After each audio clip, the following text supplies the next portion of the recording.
Lonely rancher found Apache girl hanging on a tree with a sign, "White man don't forgive." Under the merciless sun of New Mexico, Calder Wyatt rode with a slow, steady rhythm, dust lifting with every step of his dun mare. He had been trailing a lost heifer for half a day, the prints gone soft in the cracked earth. The silence out here was sacred, broken only by the faint creak of leather, the whine of wind, and the occasional call of a distant hawk. Calder liked it this way. Alone, quiet, predictable. But then he heard it. So faint it might have been wind. A sound like a breath that had forgotten how to breathe. He froze in his saddle, head tilting, heart slowing. It came again. A whimper, weak and sharp like a thread about to snap. He dismounted quickly, tying the reins to a dead limb. With his rifle slung over his back, he moved through the scraggly junipers and boulders until he came upon a clearing ringed by old cottonwoods. And there, beneath the oldest tree, he saw her. She was hanging by the wrists, arms stretched above her, her body limp like a broken doll. Her feet barely touched the dirt. Her skin was sun-dark and dust-covered, her long black hair matted with sweat and blood. Her chest rose in shallow, erratic breaths. But she was alive. Calder's eyes snapped to the crude wooden sign nailed to the tree above her head. The words were scrawled in thick red paint, angry and jagged. "White man, don't forgive." He stepped back involuntarily, bile rising in his throat. The air thickened. A warning? A message? A curse? He glanced around, scanning the ridges, the rocks. No movement, no sound. Just the wind brushing through dead leaves like whispers. His hand went to the knife on his belt. "Christ," he muttered, "what the hell did they do to you?" The girl stirred, barely. Her head lolled forward and he saw the raw burn marks where the rope bit into her wrists. He swallowed hard. "You hear me, girl?" he asked, voice hoarse. No response. "I am not here to hurt you," he said softer, almost to himself. His boots crunched forward, closer. He could see her face now, young, maybe 18, with a high brow and a strong jaw, her cheeks hollow from thirst. There was dried blood on her lip. He reached up, touched the rope. It was twisted mesquite fiber, harsh and old. Whoever tied it had meant for her to suffer, not just hang. He pulled out his knife. His fingers trembled. That sign. It screamed at him. He heard echoes of things he never said, never did. And yet, it made him guilty. It made him hesitate. But she groaned again, and that sound undid him. "I ain't all of 'em," he whispered, blade slipping into the rope. "I ain't that." But with one firm slice, the rope gave way. She fell forward, and he caught her just in time. Her body was warm, burning even, and light in his arms, like she had no bones left. Her eyes fluttered open, dark, frightened, unfocused. Calder eased her down to the ground, one knee in the dust. He poured water from his canteen onto a cloth and dabbed her cracked lips. "Easy now," he said. "You're safe, least for the moment." She blinked once. Then again, still no words, but her hand clutched weakly at his sleeve. He looked at the sign one last time, then at her. Then he pulled off his coat and draped it over her shoulders. "You got a name?" he asked gently. "Nothing. Guess we'll find one for you," he murmured. He stood, lifting her with effort, cradling her like something not yet broken. "But for now, you're with me." And with that, Calder Wyatt stepped back into the wilderness, carrying a girl marked for death and a secret heavy enough to hang a man. The sun was dipping low by the time Calder reached his ranch, just a modest outpost clinging to the edges of a desert too stubborn to forget violence. A single windmill creaked on the edge of the fence line, and the old barn sagged like it mourned something. The house itself was one room and a loft, roof patched with old sheet metal, but it stood, solid and honest, like the man who built it. Calder eased the girl from the saddle and carried her inside. She was fevered, her head pressed to his chest, whispering breaths like dry leaves skittering across a stone floor. He laid her on the cot and unwrapped the coat, careful not to startle her. Her eyes fluttered open for a moment, dark and wide and distant, but they watched him. The lantern flickered against the walls as he poured water into a metal basin and set it near her feet. He grabbed a clean cloth from a shelf and knelt. Her legs were bruised, scraped, one ankle swollen. Rope burns marred her wrists like brands. "I ain't gonna hurt you," he said, more to break the silence than to expect any reply. "Just cleanin' up a bit." He dipped the cloth into the warm water and wrung it out. Then, slowly, reverently, he took her right foot and placed it in the basin. She flinched, just barely. He paused, waited. When she did not pull away, he began to wash the dust and blood from her skin, his movements gentle, precise, like he was touching something sacred. The water turned red and brown. He worked in silence, careful not to meet her gaze for too long, though he felt it on him, like a blade drawn halfway, unsure whether to strike or fall. Her lips parted once, as if to speak, but no sound came. "Reckon you don't talk much," he muttered, not unkindly. "That's all right. Silence is better than most things, most days."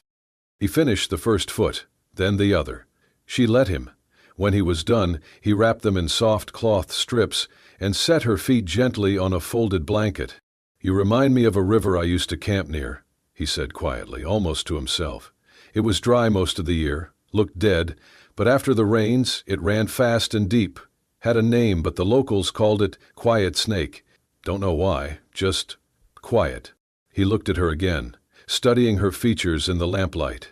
Cheekbones sharp as ridge lines, lips cracked but full, dark lashes thick with sand. She was young, too young for this kind of suffering, but there was something old behind her eyes, something that did not flinch from pain, only waited for it to pass. "I'll call you Lena," he said softly, "just for now. You look like a Lena. Quiet, but strong."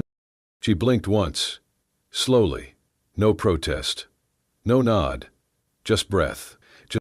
Calder stood, hands wet, and reached for a blanket to cover her. He tucked it around her shoulders, then stepped back. "If you're hungry, there's beans. Not much, but better than air." Still no answer. He grabbed his bedroll and dragged it toward the door. He would sleep out by the barn tonight. Give her the space. It was not right for her to be watched by a stranger, especially not one with blood in his past and questions in his eyes. Before he stepped outside, he looked back one last time. She had shifted slightly. Eyes closed, lips no longer trembling.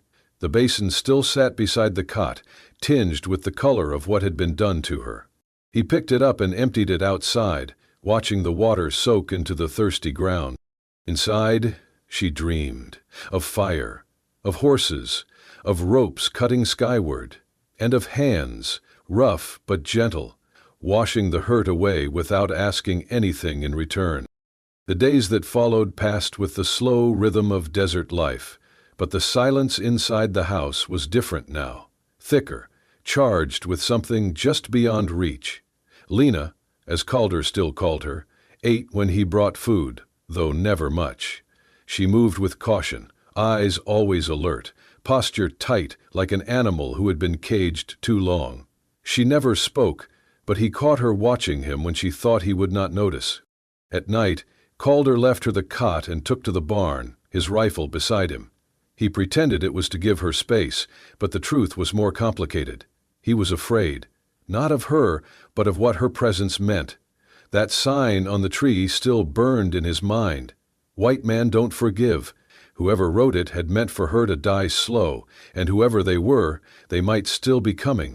It was 3 mornings later when he first saw the boot print. Slightly smaller than his, newer than his, and angled toward the barn. Calder squatted beside it in the hard-packed dirt and studied the heel. Military issue, cavalry. The print was fresh, no more than a few hours old. He rose slowly, eyes scanning the ridgeline. Nothing but sagebrush and heat shimmer. Back inside, Lena sat by the window, still and silent. She did not look at him when he entered, but her body tensed. "You seen anyone?" he asked. She said nothing, only pulled the blanket tighter around her shoulders. "I think we've got company," Calder murmured, more to himself. That evening he kept the lantern low and stayed by the porch, rifle across his knees. The wind had died. Coyotes howled far off, and the stars blinked into view like ghosts waking up. Lena did not sleep. He could hear her moving inside, pacing the floor in slow circles. It was around midday the next day when the rider came. Dust curled behind the chestnut horse as it approached. The man atop it wore the blue and gold of the U.S. Cavalry. His rifle was holstered, his hat low, his jaw rough with stubble. Calder stepped down from the porch, one hand resting casually on his belt. The soldier reined in his horse and squinted down. "You Calder, Wyatt?" "Depends who's askin'." "Lieutenant Graham, Dust Hollow Station. We're tracking a fugitive." The man pulled a folded notice from his breast pocket and handed it down. "You seen this one?" Calder took the paper, already knowing what it would show. A crude sketch of a young Apache girl. Sharp eyes, long hair. The words, "Wanted for murder and escape. Dangerous. Reward, $50, 0 cents." Calder looked up slowly. "Can't say I have." "You sure?" the soldier asked, leaning forward. "Small, quiet. Might be hurt. Might be hidin'. We think she was rescued or taken by someone passin' near the Cottonwood Flats." Calder held the paper a second longer, then folded it and handed it back. "Ain't seen nobody but jackrabbits and a cow that don't listen." Lieutenant Graham narrowed his eyes. "She's not just a runaway, Mr. Wyatt. She's part of a violent group. Savages. That sign they left? They mean it." Calder's jaw tightened. "If I see anything, I'll send word." The soldier studied him for a moment longer. Then he nodded once and turned his horse. "See you do." Calder watched him ride off until the dust disappeared. Inside, Lena stood just beyond the curtain. She had heard every word. She stared at him, unmoving. He stepped in, took off his hat, and leaned it against the door. "They came looking. Showed me a paper. Said you were wanted." She did not speak. "I told them no." Her eyes narrowed, confused. "Suspicious. I don't know what you did, Lena, and maybe someday you'll tell me. But out here, a man makes choices. I made mine." He turned to the stove, pretending to stir the beans he had already made. Behind him she moved, barely a shift, a small breath, and in that moment, trust cracked the silence just a little wider. The afternoon sun hung low, casting long shadows across the yard as the wind softened for a while. It had been a strange day. Too quiet, like the desert was holding its breath. Calder sat on the porch, sharpening his knife with slow, rhythmic strokes. Each pass of steel on stone echoed faintly through the open yard. He focused on the motion more than the blade, as if the repetition might keep his thoughts from drifting too far toward the woman sleeping inside. Or not sleeping. He paused, cocking his head. The faint crunch of footsteps on gravel reached his ears. Not a coyote, not a horse. Something lighter, human. He looked up. Lena was outside. It was the first time she had stepped beyond the threshold on her own since he brought her home. Her bare feet touched the earth tentatively, like she was testing if it would still hold her. The woven blanket he had left folded at the edge of her cot hung from her shoulders, trailing like a second skin. She walked slowly, her steps uneven but certain, toward the far end of the yard where the barn stood watch. Calder set the knife aside, not moving at first. He watched her, not wanting to shatter the moment. She looked smaller in the light, more fragile, and yet something in the way she moved had changed. She was not escaping, she was reclaiming. She reached the bare patch of dirt near the barn, a place where the wind had swept clean all debris. There she knelt, carefully, as if kneeling before something sacred, and let the blanket fall to her elbows. Her fingers moved with purpose as she picked up a stick and began to draw in the dust. Only then did Calder rise. He walked over slowly, boots quiet on the dirt, giving her space. He stood a few feet behind her, watching her hand trace lines into the earth. In the dirt she had drawn a bird, wings stretched wide, mid-flight, but flames encircled it like a burning crown. The lines were bold and sharp, etched with tension. The bird looked alive and in agony, its wings angled upward, as though trying to escape the fire or rise with it. Calder had seen war, seen symbols carved into rifles and burned into skin, but this was something older, a cry, a prayer. He squatted beside her, his voice low and respectful. "What's that?" Lena did not look up. Her face remained still, eyes focused on the drawing. For a long moment she said nothing, as if deciding whether or not to let the memory free. Then she spoke. "Bird in fire," she said, voice dry and cracked, like the riverbeds in midsummer. "My people's sign." Calder remained silent, his eyes never leaving the image. She tapped the center of the bird with the stick. "This was my father's, our family. We painted it on tents, carved it on boughs, always flying, always fire." Calder could feel the tension in her body, the way her shoulders pulled back, the tightness in her jaw. She was bracing for something. "They come. Soldiers. Whitecoats. Last spring," she continued haltingly, "say we must move. Far. Dry place. No food, no water. Say we're danger." She paused. The stick in her hand trembled. "We say no. We stay. We fight." Her voice thinned. "They burn, kill, my mother, my 2 brothers. Burn the old ones inside the tent." Calder clenched his fists slowly, jaw tight. Something old and angry stirred in his chest. "I run, hide. They find me. Beat, tie me, call me thief, say I took rifle. I didn't." Then she turned, locking eyes with him for the first time. There was fury in her voice now. "I did not steal. I did not kill. I did nothing wrong." Her voice echoed in the open air like thunder across dry land. Calder did not speak for a moment. Then his voice came, low but certain. "I believe you." She turned back to the dirt, dropped the stick. Her hands fell into her lap, then her shoulders began to shake. At first she made no sound, just silent tremors. But then the sobs came, raw and unfiltered. She curled forward, arms wrapped around her knees, hair falling like a curtain. The pain was too big for her body, and it poured out in waves. Calder stayed beside her, unmoving, unmoved. He did not reach for her, did not try to comfort with empty words. Instead, he reached out and pressed his hand into the dirt beside the flaming bird, palm down, fingers spread, his skin against the dust she had shaped with grief. It was not touch. It was testimony. She felt it. Eventually her breathing slowed. She lifted her head, her face streaked with dirt and tears. Their eyes met, unshielded. "You can call me Lena," she whispered. Calder gave a small nod, voice like gravel and wind. "All right then. Lena it is." They sat together in silence as the sun slid behind the ridge and the fire bird in the dirt faded into shadow. But its ashes, like the truth, remained. That night the wind whistled low through the rafters, whispering through the thin walls like a ghost remembering its name.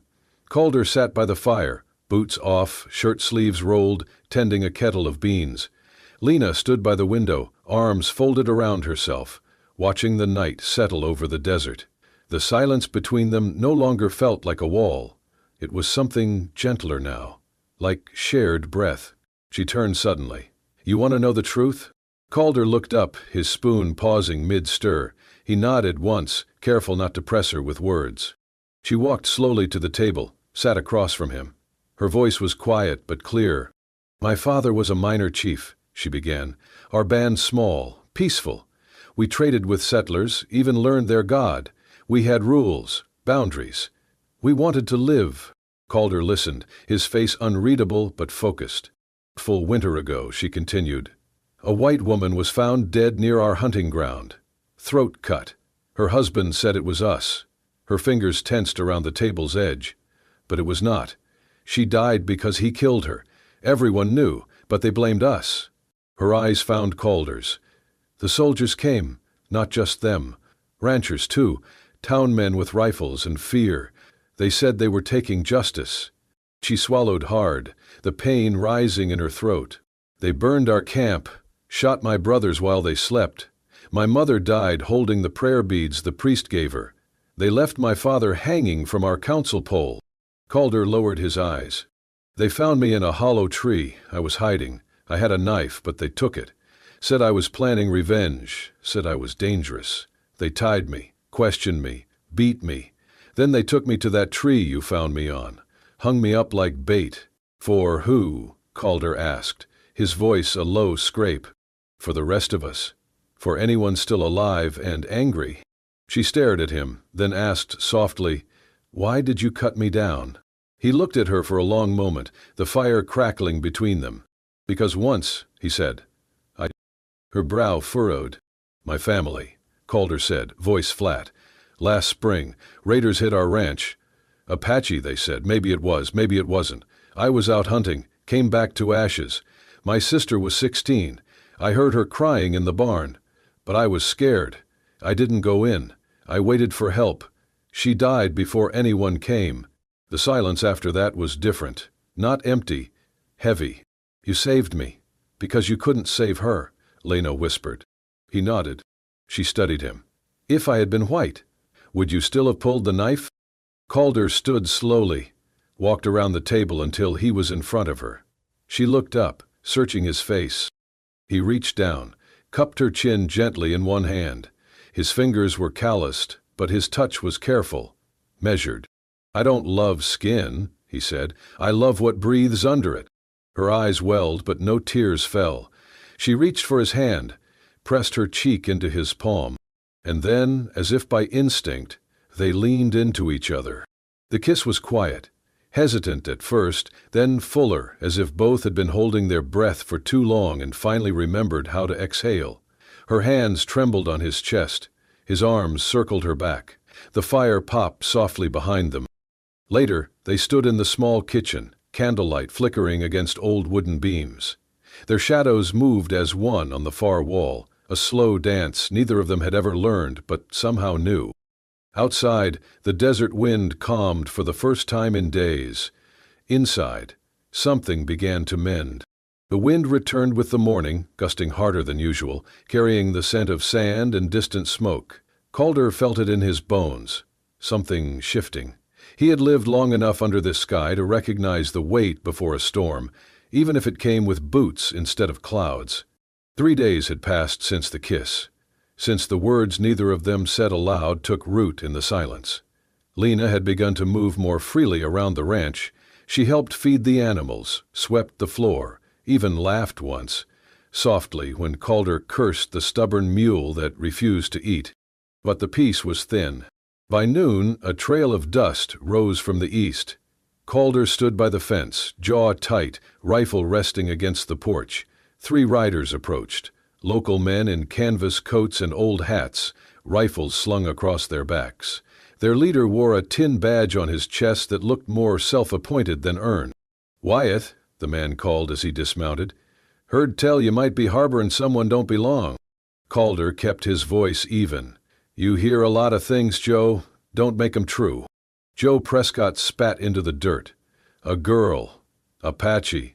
There's a reward, $50 cash and the thanks of every God-fearing man west of the Pecos."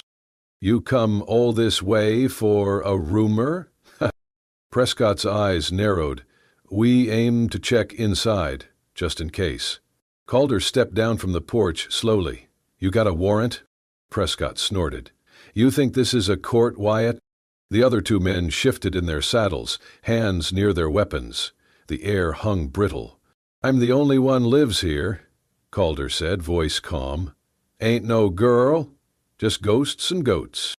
Prescott stared at him for a long moment, then gave a tight nod. "If you're lying, you'll burn with her." They rode off without checking the house, but the message was clear. They would be back, with more men, and less patience. That night, Calder sat by the fire behind the barn, the stars hidden behind heavy clouds. In his hand was the crude wooden sign he had pulled from where he buried it. Faded now, but still readable, still hateful. "White man don't forgive." He stared at it for a long time, fingers brushing over the letters. Then he stood and carried it to the fire pit. No ceremony, no speech. He laid it down among the kindling and struck a match. The flames rose slowly, then swallowed the words in orange and gold. The wood cracked and curled inward, as if the hate itself resisted dying.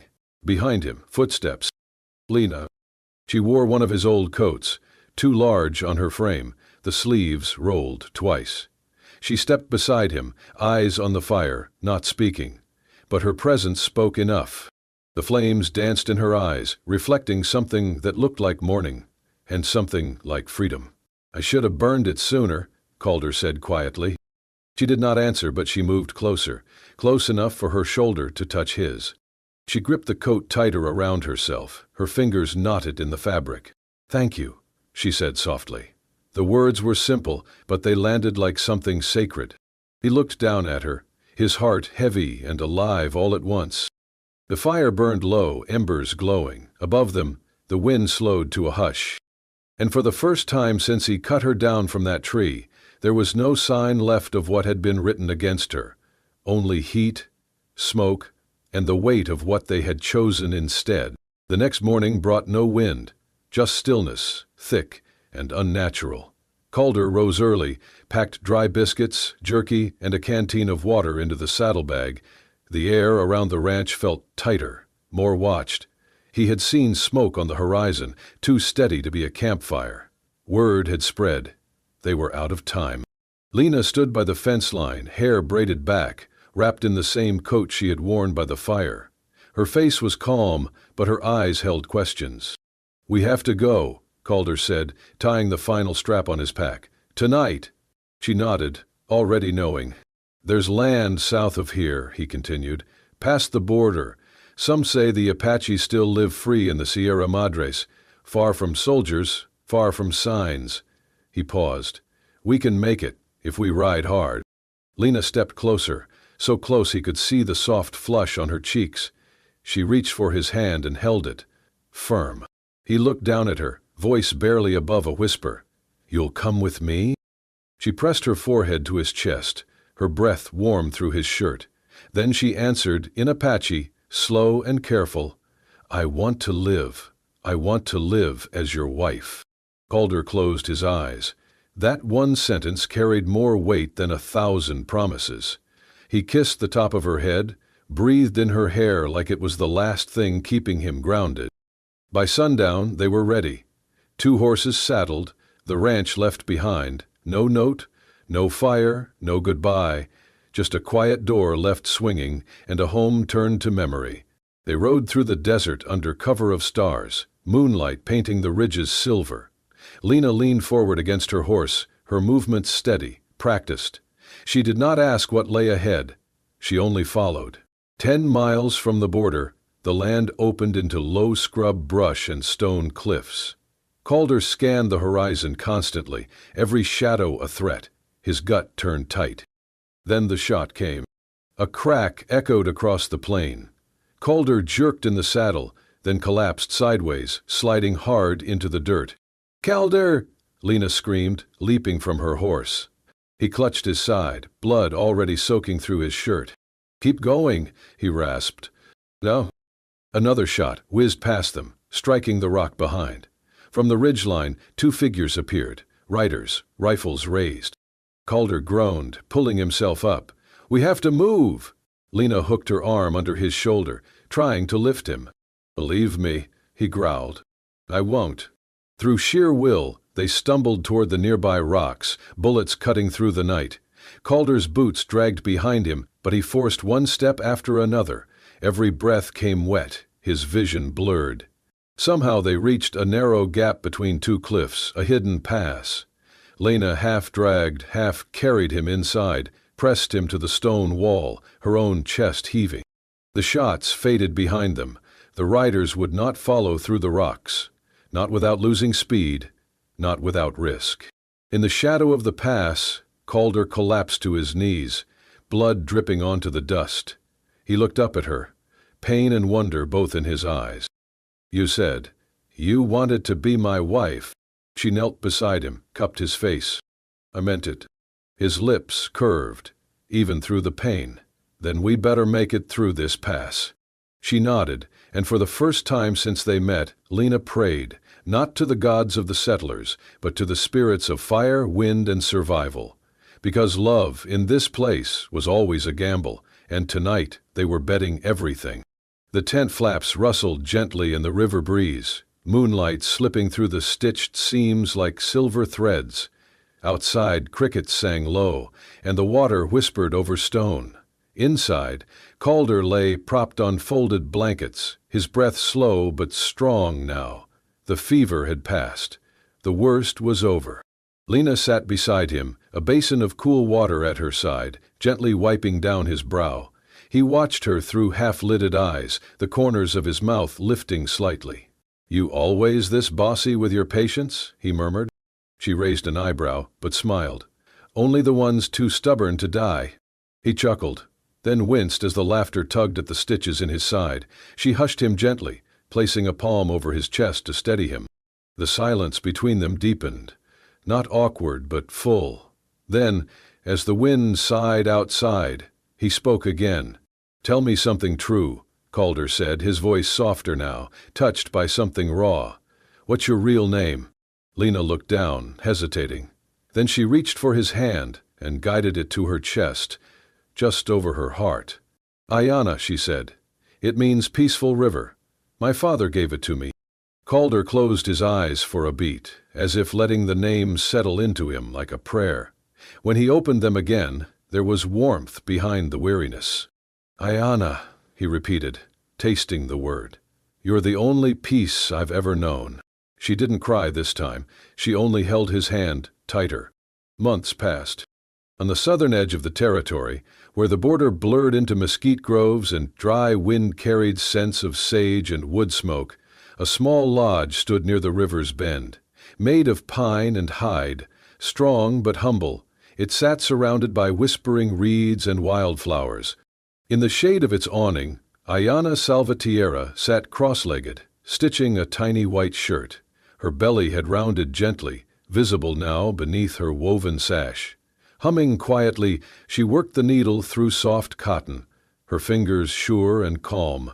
Beyond the garden, Calder trained a young mustang, murmuring low commands, patient and firm. Every so often he glanced back toward the lodge, catching sight of her silhouette through the light curtain, and every time he smiled. Inside, the walls bore no trophies, no portraits, just bundles of herbs, 2 books, and a child's blanket waiting to be finished. Ayana moved through it like the breath of the place itself, present, grounding, full of quiet life. One evening, she walked down to the river, the same path she'd taken for months now. The current moved slow and certain. She stepped barefoot into the shallows, let the cool water kiss her skin, and laid both hands over her belly. "Little one," she whispered, "your father, he didn't just forgive, he loved, and he kept his promise. Every one." Behind her, footsteps padded across the grass. Calder came to stand beside her, their fingers entwining without a word. Together, they watched the river drift under the dusk, where stars began to blink into view. No one had expected 2 hunted souls to find something like this, but somehow in a world of scars and storm, they had created a quiet patch of earth where love had taken root. Not the kind written in history books, but the kind that endured. And the river kept flowing, peaceful, like her name, like their life, like something finally, truly, home. If this story moved your heart, if it reminded you that even in the harshest deserts, love can bloom like water from stone, then this is the place for you. Subscribe to Wild West Love Stories for more tales of forbidden romance, quiet bravery, and love that defies time, blood, and boundary. From dusty trails to whispered promises, every story is crafted to stay with you long after the last word. Where bullets missed, but hearts didn't. Subscribe now and never miss a heartbeat from the Wild West.